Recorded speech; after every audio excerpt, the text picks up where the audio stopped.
Hello. Here we are. We seem to Wow. have untangled everything and gotten everything in place. I And think so. well, that was another set, I'll tell you. They just keep cranking them out. They began with Iko Iko, which was very, very appropriate because St. Louis is where the Grateful Dead debuted it in their repertoire on May 15th of 1977. I happen to know that particular fact by heart. And it's just way up the Mississippi from New Orleans as well. So it all kinds of fits in. And of course, Black Throated Wind got the big cheer for the I Left St. Louis City of Blues line. Mr. Weir, always with a sense of occasion. And Big River, of course, describes a trip down the Mississippi River, which takes you right past St. Louis, and it's mentioned in there too. So they definitely hit the local reference jackpot here in St. Louis. Let me just run down the whole set list for you, friends. Iko Iko, Cold Rain and Snow, Ship of Fools into Big River, It Hurts Me Too, Black Throated Wind, Jack Straw, and U.S. Blues to close out the set. Right. Bobby stepped up the tempo on Jack Straw after the first chorus. He decided he wanted to make it a little more sprightly, and that was nice. It kind of had a nice upward trajectory to it throughout the song.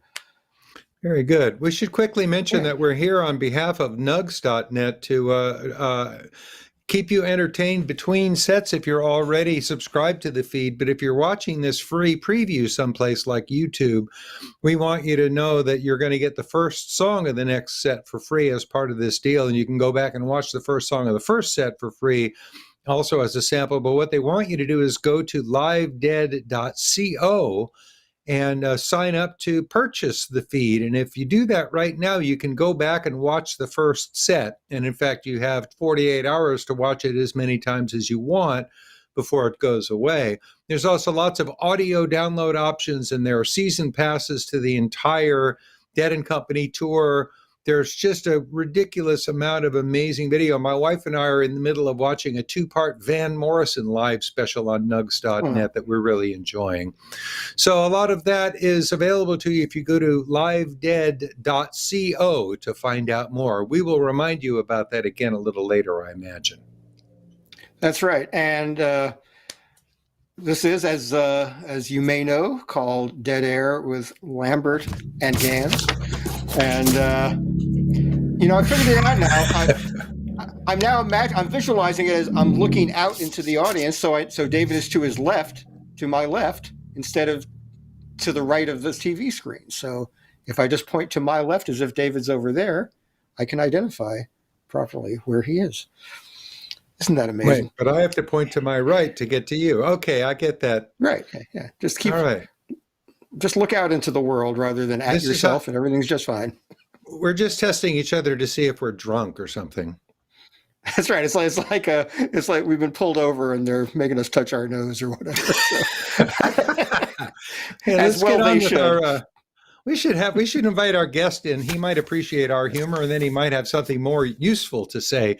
Bill Kreutzmann asked us to invite this gentleman to join us because his work is important.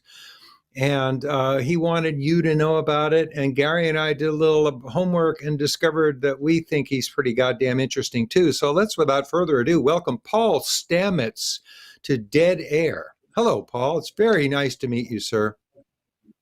Hey, Lambert and Dan. Pleasure to meet you, too.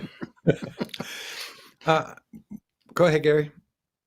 We just met you, and already we're on a last name basis. I love that. Anyway, just want to say I had read somewhat about your work over a period of years, but I took a deep dive into it today, first watching a marvelous documentary about your chosen field, which is mycology, and you will explain mycology to the world in just a moment, a film called Fantastic Fungi, and then I listened to a wonderful episode of Oteil Burbridge and Mike Finoya's Comes a Time podcast, which I recommend to everybody. Listen to every episode you can because those guys do a great job. And this was an episode that had both you and Bob Weir talking about your chosen field. So let's talk about that chosen field for a moment, shall we? Okay, well, I'm a mycologist. That means I study fungi. Fungi are a separate kingdom from plants and bacteria and animals. And many people don't realize that actually fungi gave animals birth. We split from fungi 650 million years ago. In a sense, fungi are our ancestors. This is why most antibiotics that are active against from fungi are active against bacteria that are pathogenic to humans or to animals. We share in common many of the same pathogens that afflict fungi also afflict animals. And so the defensive properties that fungi have developed are very useful for protecting us from infections, especially bacterial infections. But I'm speaking to you, I have to say I want to give my respects to the Caluce Nation. I'm in the unceded territories of British Columbia on a remote island in Desolation Sound in Canada. So this is really amazing to be able to have this technology. As bad as COVID is, it's built a huge community.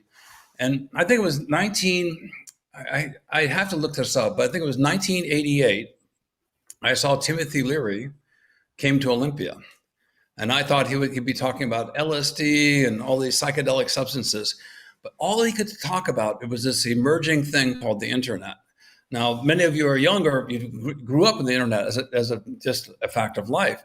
But at that time, it was just sort of, there was something called, I think, DARPANET or something like that. ARPANET, and I was yes. trying to get, DARPANET. And I was trying to get information on psilocybin mushrooms. And when I go to libraries, all the books have been razored out of information. And, I was seriously into the taxonomy of the genus Psilocybe, which contains the most of the psilocybin mushroom species. And I was constantly, it was a reflection of the interest that people had in these obscure scientific journals. People would just tear out the pages. And so, but I eventually met a professor who was the head of botany at the University of Washington, Dr. Daniel Stuntz, and he took me under his wing.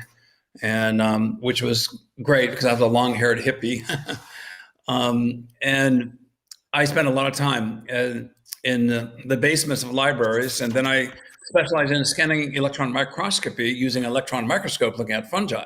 And that is where I had reels and reels of the dead.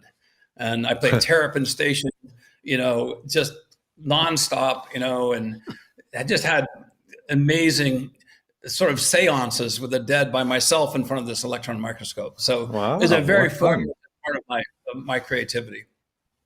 So tell us about all the great things mushrooms can do. Well, right now there seems to be a mycological revolution sweeping the planet. And it's happening at, I think, a time critical where we have to have a paradigm shift in consciousness. And so, the widespread usefulness of fungi is surprising to a lot of people. Some of the faux meats now are made of mushrooms. They taste exactly like meat. Stella McCartney is really spearheading replacing animal leather with mushroom leather. The medicinal properties of mushrooms have been very well established as adjunct therapies for overcoming many of these diseases, especially cancer, and then bolstering the immune system. But the zeitgeist of our time clearly is psilocybin mushrooms. And that is what is sweeping the planet. That's so exciting. There's 68 approved clinical trials at clinicaltrials.gov that universities and companies have disclosed to the FDA with FDA approval on using psilocybin clinically to fight depression, anxiety, PTSD, and many other forms of mental challenges. But what's our research has been finding, which we're so excited about, is I clearly think that psilocybin mushrooms increase intelligence and they build neurons. Wow. And this is something that we have the scientific evidence of this. We have submitted a paper that's been accepted. I think I can say that with great certainty. We have an app called microdose.me, and there's over 14,000 people on this little app, and you can measure your cognitive skills, your memory, your eyesight, your hearing. And it's basically on microdosing. And that's what a lot of people are doing. They're taking a below threshold dose of psilocybin mushrooms, below that which they can feel. So if you take a little bit and you feel it, that's not a microdose. And so you might feel a little happier with a microdose, but you don't feel intoxicated. You have no sense of intoxication. So microdosing is something that's really picking up a lot of momentum. And the research that we've been doing has found that it stimulates what's called nerve growth factors and BDNFs, brain-derived nerve factors. These are basically the proteins that code for neurogenesis. And psilocybin substitutes a serotonin, your primary neurotransmitter. And so it's like a spark plug fluid that's a lot better in some ways, temporarily, but it dislodges serotonin for 4 to 6 hours as an experience. And then in doing so, it just opens up an enormous amount of data that you can receive. And, through evolution, through obvious, factors we can barely understand, we have a very narrow slice of reality. So when you say data, you mean like perceptual data? This opens you up more to what's going on around you? Is that what you mean? Well, that's a great question, because for people who are not psychonauts, who have not tripped, which probably in this audience is next to no one. But for instance, I'm looking outside right now. I don't see fractals. I don't see mathematical patterns.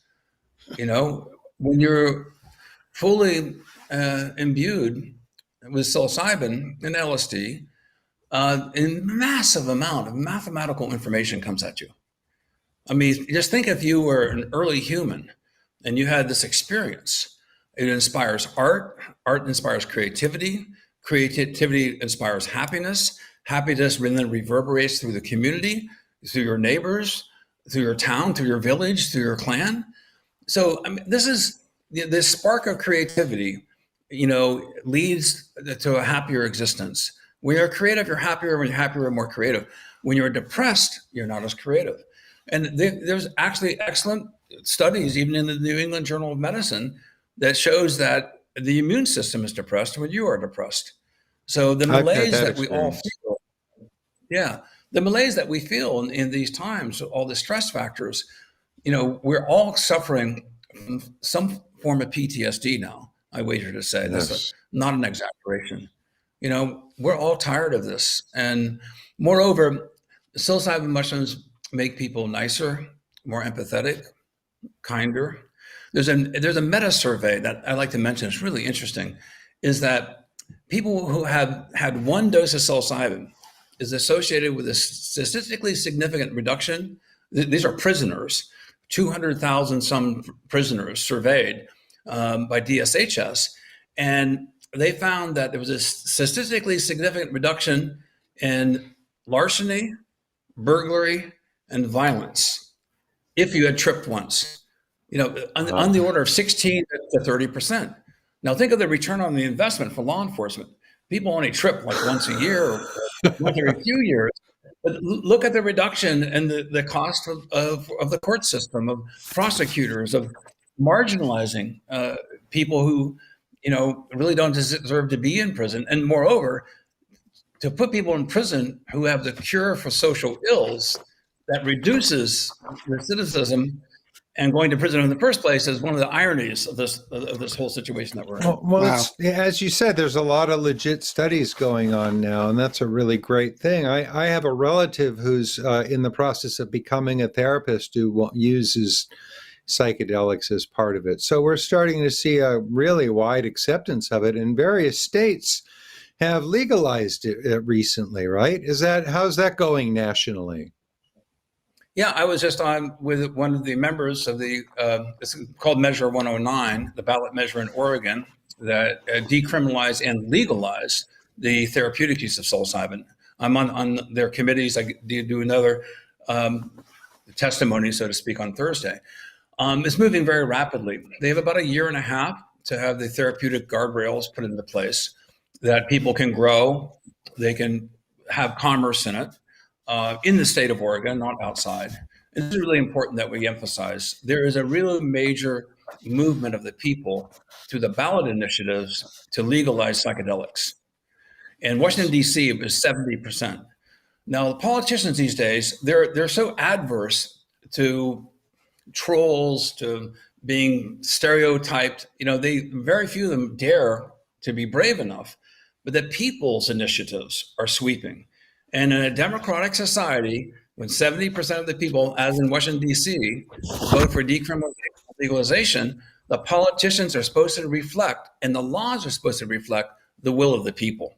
So this is a worldwide revolution from the underground right now. This is an uprising that's occurring. And so Oregon is, the use of psilocybin mushroom for therapeutic purposes has a lot of challenges. Standardization, batch-to-batch certainty, how they're prescribed. There's a lot of work to be done. So it's really important that we get this right. I'm sure. I mean, my own personal experience indicates that dosages vary and stuff. So to try and regularize all of that for scientific purposes has to be quite a challenge. I also wanted to ask you about lion's mane. I was told that that's a particularly interesting mushroom to be looking at, despite the fact that we had some for dinner the other night. Mm-hmm. Well, lion's mane is a icicle-shaped edible mushroom. It's white in color. There's a commercial name that actually I think is ingenious. They came up with it. They call it pom pom blanc, like the pom poms that cheerleaders use, right? So Hericium erinaceus is Latin name for it. It's an edible and choice mushroom. It tastes like shrimp if you add a lot of butter or crab, but it has these novel compounds called erinacines, and they also stimulate nerves to grow. And there's evidence showing they regenerate myelin on the axons of nerves. Myelin is the sheath that transmits the nerve signals. So demyelination, unfortunately, is a consequence of age. Those people who have Alzheimer's, there's a strong association with demyelination and amyloid plaques. And so what lion's mane does has been shown in clinical studies, 3 of them now. And I populate a website, it's non-commercial, just for scientists and researchers. You can look up all this information. It's mushroomreferences.com. And it has like 64 psilocybin articles in the scientific literature. It has, I think, 24 or so lion's mane articles, including 3 clinical studies. But they found with people with mild cognitive dementia and progressive, that patients who would take lion's mane, several grams per day of these capsules made from the mycelium, they were able to improve their cognitive functions and decrease the slope towards neural degeneration. And then resecting mice in controlled experiments, they were able to authenticate this. The interesting thing is bundling them, stacking them. Lion's mane with microdoses of psilocybin. That's where we have hit the home run. And we're real excited. We have a new paper that we're submitting to a renowned scientific journal, basically from this microdose app, microdose.me, because it's become the most popular stack out there with the psilocybin users and microdosing. And so because we had so many people in this vast data set, we were able to parse it out. And it doesn't really, you can't really see signal from the noise from a 20 to 30 to 40-year-old group. They're at the peak of their health. But over time, it's a sad fact of life, especially as we get older, we suffer from neurodegeneration. So what we found in the 55-plus-year-olds, an astonishing discovery. And it's related to something called the TAP test. Now, anybody out there who's had traumatic brain injury or know of a relative or somebody's had Parkinson's, even Alzheimer's, the TAP test is how quickly you can tap your fingers in 1 minute.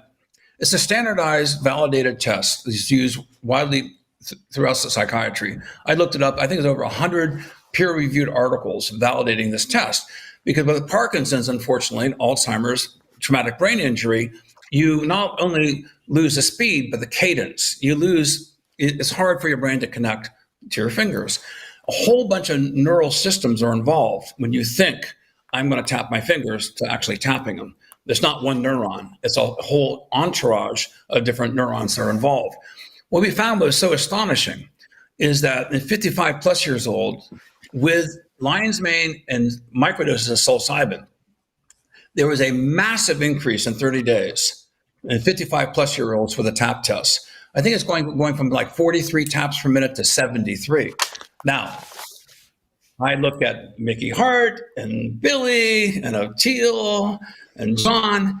Hey, they're all digitally active, right? They're all, and all musicians are depending upon this neural pathway. So I want to give credit to many of the musicians, some of whom that we know have been basically doing microdosing for a very long time. And I think it speaks to their sustainability of their skill sets. But this research now is opening up a lot of other questions. We have not only genetic expressions, not only we have the microdose data, but we also can see under the microscope a proliferation of neurons and branchings. And so neurogenesis, neuroregeneration, and is helping offset these neuropathies. It sounds great. How does that manifest? Will I see better and hear better and play guitar better? Well, I would gamble on the last one, but with the hearing and the seeing, the jury's still out on that. We have so much data. There's millions and millions of ways of the challenge tests that are given at microdose.me. It takes about 25 minutes to go through the test. So you have to have a pretty dedicated core group. Because we had 14,000 plus people, we still got several hundred people who are disciplined enough to record their tests every week for 30 and 60 days. So it's exciting. I think a lot of us people using psychedelics, we felt smarter from the experience. We felt like better people. We're empathetic. And I think now scientifically we're seeing that actually is true because it fundamentally helps you rewire your brain. And I'll dare say it, I think psilocybin mushrooms are Einstein mushrooms. I think they increase intelligence. Paul, one thing I wanted to discuss, one thing I was reminded of in the documentary in Fantastic Fungi, but I've heard about it over the course of years, is that psilocybin and other, I guess you'd call them psychotropic fungi, not only have these beneficial effects, in immediate use, just instantly improve cognitive function, but they are credited by some people with having participated in human evolution because these spores have been around for so long, for millions of years, and that it's thought that human consciousness got a boost from the use of these substances. What you're referring to is the stoned ape hypothesis, is what I call it. They call it a theory. But now I think it's actually moving into a theory because we can see now that there is increase in neural function, and in a very, very short period of time. So when the Terence and Dennis McKenna first sort of proselytized on this hypothesis that primates, in response to climate change, note to self, tracking ungulates, animals across the prairie would encounter this mushroom. And if you've ever found Psilocybe cubensis in the tropics, it's pretty hard not to see.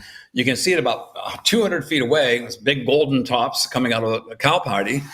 And so they theorized that our primate ancestors would find these. They're hungry. Most primates eat grub, maggots, so they're looking in mushrooms for food. And then you would take these mushrooms, you'd share it with your family, you'd have this amazing experience. It's very bonding. And you have all these fractal patterns and these visual acuity increases. And, as we all know, so that for a primate would be a significantly different experience from ordinary consciousness. Okay, that could happen once. No, it wouldn't happen once. It wouldn't happen 10 times. It happened millions upon millions upon millions upon millions of times. Epigenetic neurogenesis. And so when you have that type of stimulus from the environment onto your brain, collectively by large groups of individuals, primates, this was totally mocked for a long time. I was one of the mockers about the stoned ape hypothesis. It was a great stoner conversation to have, but people were opposed to Galileo and to other great scientists of their time. I think this is becoming increasingly plausible because now we have the scientific evidence showing there is neurological benefit, there's psychological benefit. And if the problem of anyone who's suffered from a great tragedy and has PTSD, it reverberates throughout their family and their community. It affects not just the individual, but everyone that they're associated with who are trying to help them.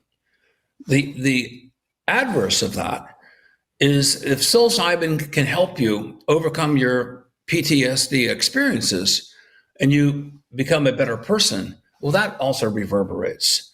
So it's not just about the individual user. It's about the entire community. It's about your families. So there's been a lot of studies on this. And I recommend that you can go to clinicaltrials.gov. You can look up these 68 studies, Yale, Harvard, Stanford, UCSD, King's College in England, Imperial College. It's a massive movement in science right now. And then it's really important that all of us create some discipline here so we don't go off the guardrails. We don't want someone trying to fly off a building. Never heard of that, by the way. I never saw documentation of that, but there was a widely spread. And psilocybin doesn't, destroy your DNA. It probably helps it.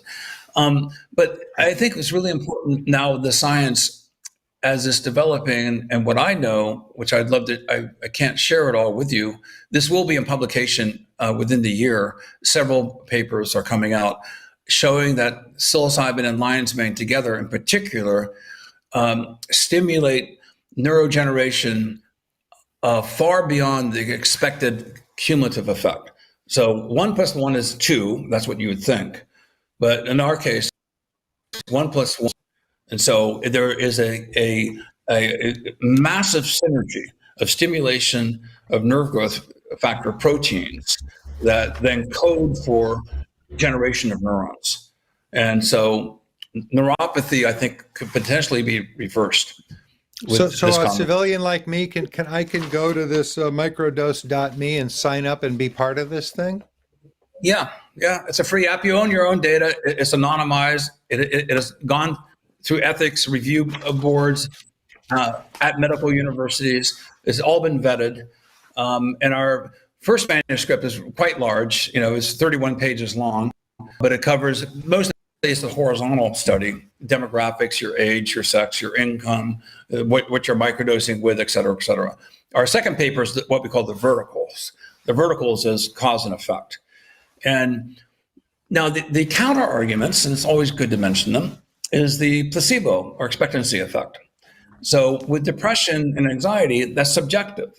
If you're depressed and you're anxious, but you're doing a microdose and you're now in the community of microdosers, I'm microdosing, you're microdosing, we're all microdosing together, I feel better.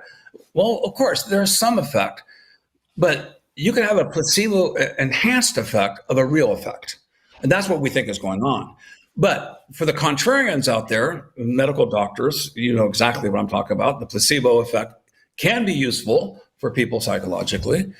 However, there's no possible placebo that can be described for tapping your fingers, increasingly so. Over the course of 30 days, there's a progressive increase in the finger tap. So the majority, I don't say the majority, but many older people die from falling, who get a hip injury, who get an infection and die. So coordination and age. And I just think of the great pianists, the great guitar players, the agility of being able to be neurologically functional than an elder pianist or a guitar player can teach a younger person, because they have this massive wealth of knowledge. But to have all this knowledge and not be able to physically articulate it, is hard for us to pass down this knowledge to the next generation. So I think this increases the body intellect of skill sets of our entire society. Wow.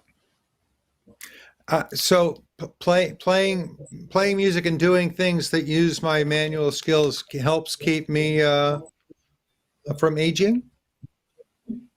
I think just in general, I just heard of a test that I hadn't heard of before, wiggling your toes and wiggling your fingers before you get out of bed, kind of to wakes up your nervous system. So, of course, exercising, you're reestablishing the same neurological pathways that you've practiced. The more practice, the better you get. So, of course, that's happening also as a baseline. But I'm talking about something much more significant than just a baseline. This is an Hank, augmentation of skills. we need to wrap this up. I'm sorry to say this has been so fascinating, but the band is back on stage and we're a few moments away from lights. Paul Stamets, thank you so much for being with us. I'm going to go check this stuff out because I want to know more. This is really intriguing. And the Fantastic Fungi movie is awesome. Yes, Yep, indeed. Louis Schwartz is a fantastic.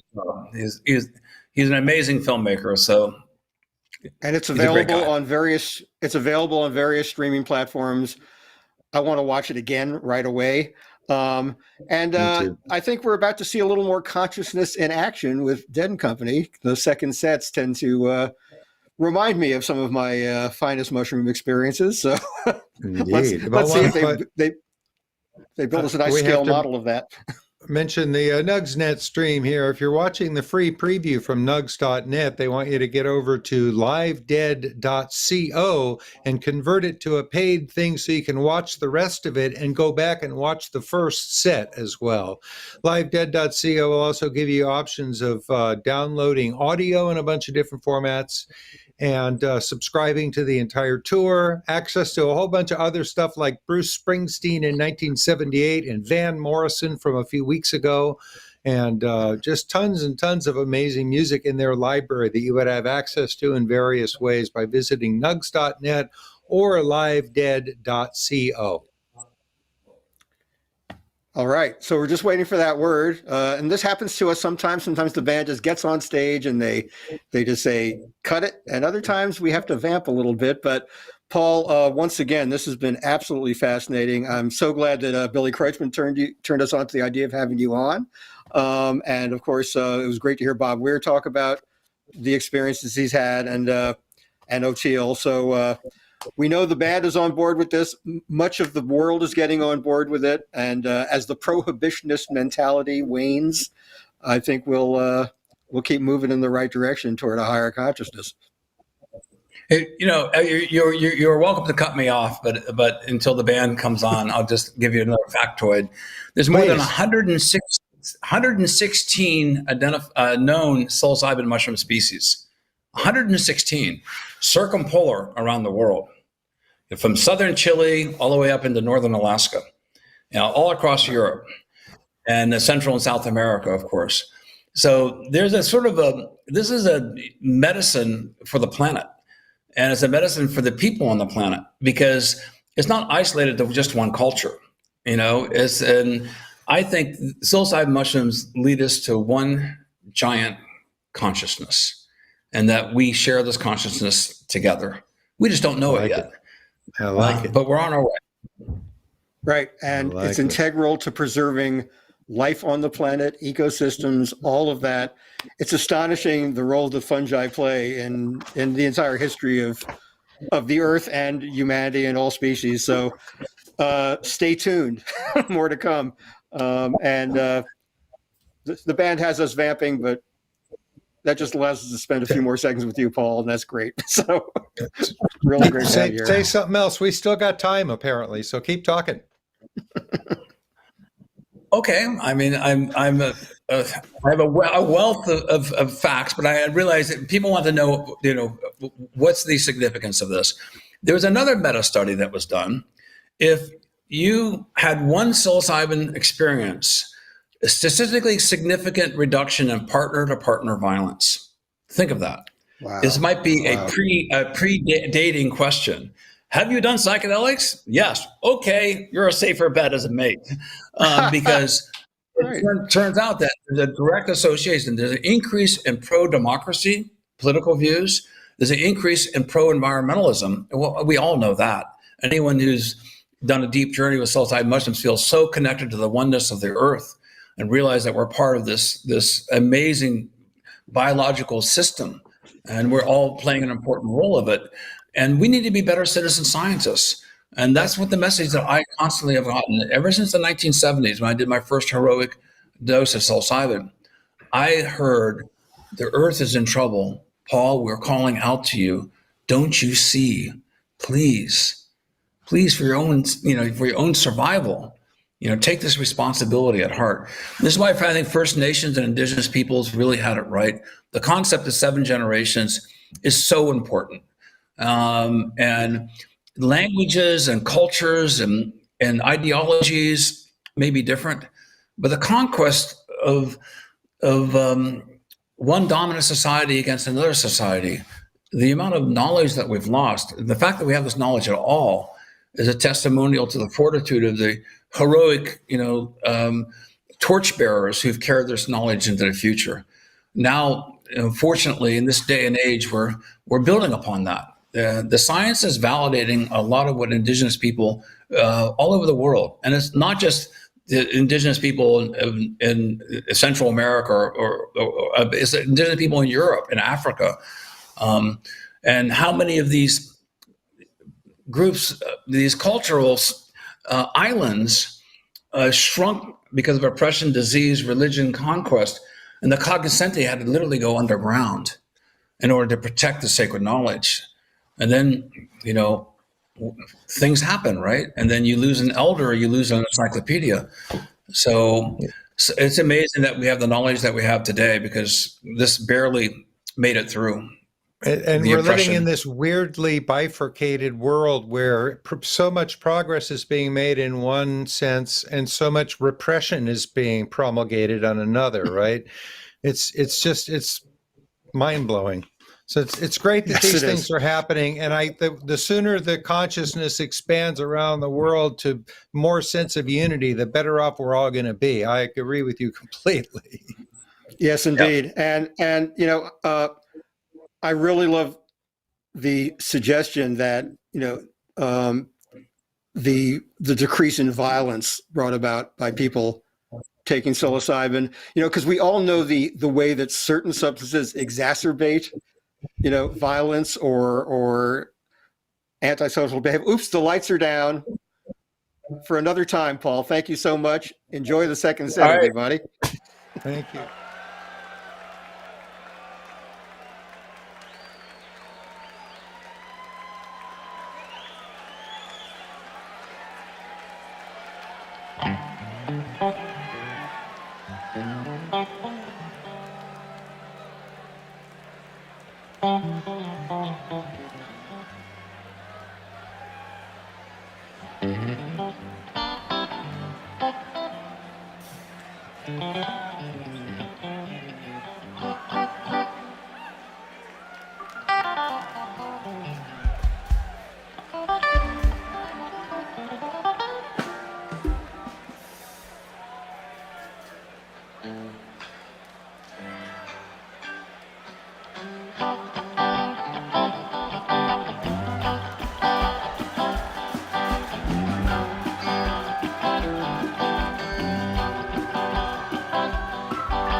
Running from your window, I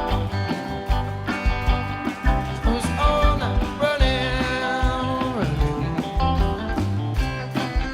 I wonder if you care.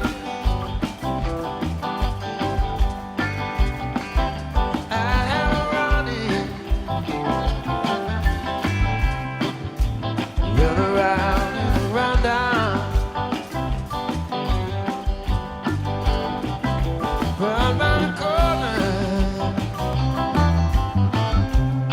a rod snack in a tree. I had to move, really had to move. That's right, if you please. I am on my bed. Girl, don't you come around here anymore. Dress myself in green,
ducked into a bar door. It was all night pouring, pouring, pouring, pouring, but not a drop on me.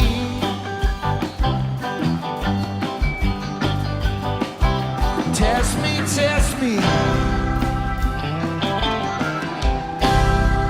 Why don't you arrest me?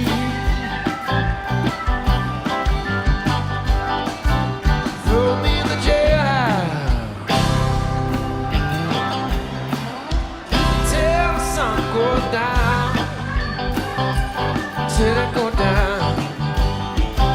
I had to move, really had to move. That's why, if you please, I am on my bed. But don't you come